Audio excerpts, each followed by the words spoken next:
बिस्मिल्लाहिर्रहमानिर्रहीम। जीरो अल्लाह का नाम लेकर जो बड़ा मेहरबान नहायत रहम करने वाला है। बंदर बादशाह और भूत। एक घने जंगल में बंदरों का एक गिरोह रहता था। बंदरों का बादशाह बहुत अक्लमंद था। एक दिन उसने अपने गिरोह को इकट्ठे बुलाया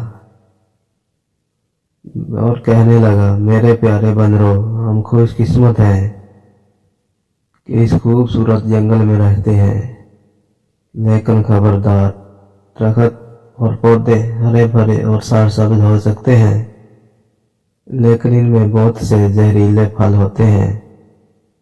तालाब साफ चमकता हुआ पानी हो सकते हैं,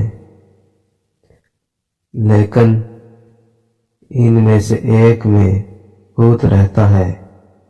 इसलिए पहले मुझसे पूछे बगैर कुछ ना खाओ और ना पियो।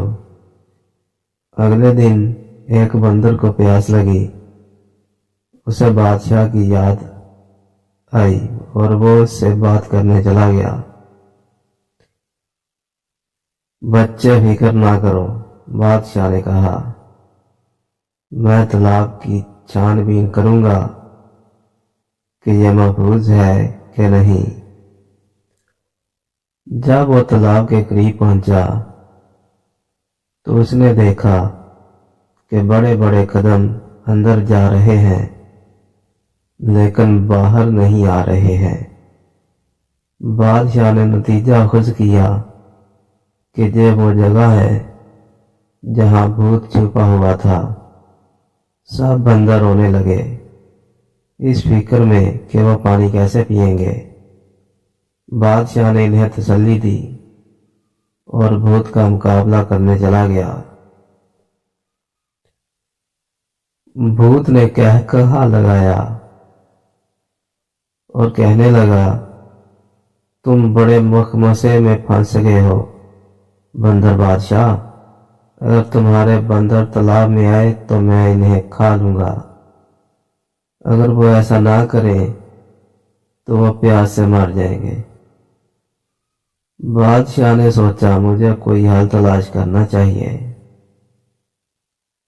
उसने अपने बंदरों से बांस के टुकड़े जमा करने को कहा। खोखली बांस की जड़ियों को आपस में जोड़कर उसने एक बड़ा पैर बनाया जो तालाब का पानी चूसता था।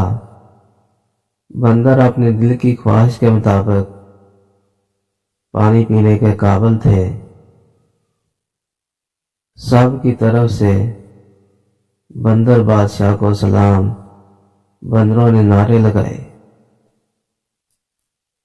वो भूत जिसे बंदर बादशाह ने अपनी समझदारी से शिकस्त दे दी थी, वो लंबे चेहरे के साथ तालाब में वापस चला गया। जब ये चीजें मुश्किल लगे तो कभी हिम्मत ना हारे। बंदर बादशाह की तरह बासबर और होशियार रहे। अगर आप लोग मजीद ऐसी कहानियां पढ़ना चाहते हैं तो चैनल को सब्सक्राइब और लाइक कर लें। आप लोग कमेंट में ज़रूर बताएं कि स्टोरी कैसी लगी। मिलते हैं अगली कहानी में, तब तक के लिए अल्लाह हाफ़िज़।